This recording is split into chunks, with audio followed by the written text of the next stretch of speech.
La chronique jardinage sur Espoir FM.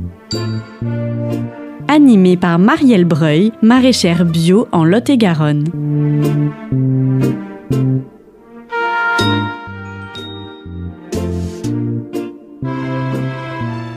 Lorsque l'on cultive, c'est évidemment pour récolter et se régaler des produits du jardin.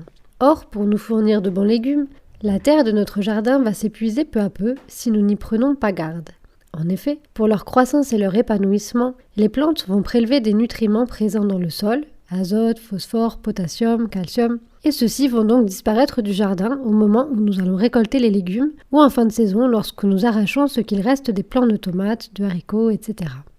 De plus, le travail du sol et l'intense activité microbienne au jardin accélèrent la minéralisation de l'humus. Au fil des années, le taux d'humus diminue, synonyme d'appauvrissement du sol, qui aura de moins en moins de nutriments à fournir à nos légumes. Afin d'éviter cela, il est fondamental de nourrir régulièrement le sol de notre jardin. Prenons l'exemple du sol forestier. Il reçoit en permanence des feuilles mortes, brindilles et autres matières organiques. C'est un sol vivant et riche en humus. De la même manière, nous pouvons nourrir le sol de notre potager en amenant de la matière organique de manière régulière en surface. Ce dernier élément est fondamental. En effet, il est souvent d'usage d'enfouir le compost ou le fumier. Pourtant, les micro-organismes et la microfaune du sol qui se chargent de décomposer la matière et de la transformer en humus sont des organismes aérobies, ce qui signifie qu'ils ont besoin d'oxygène pour vivre et travailler.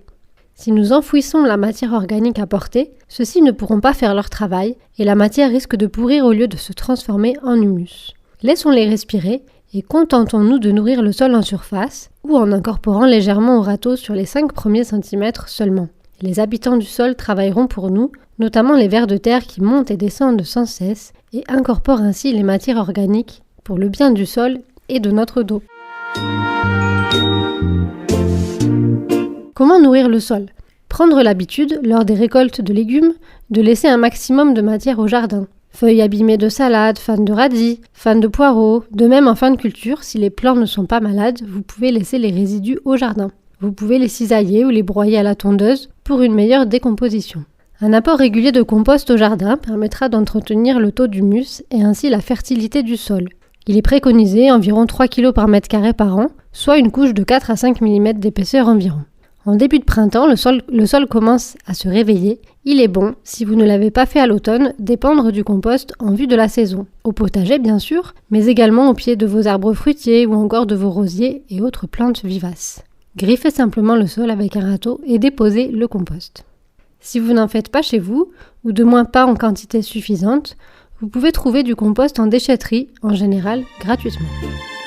C'était la chronique jardinage. Pour écouter les conseils de Marielle Breuil à votre guise, les podcasts sont accessibles sur le site internet www.espoirfm.com.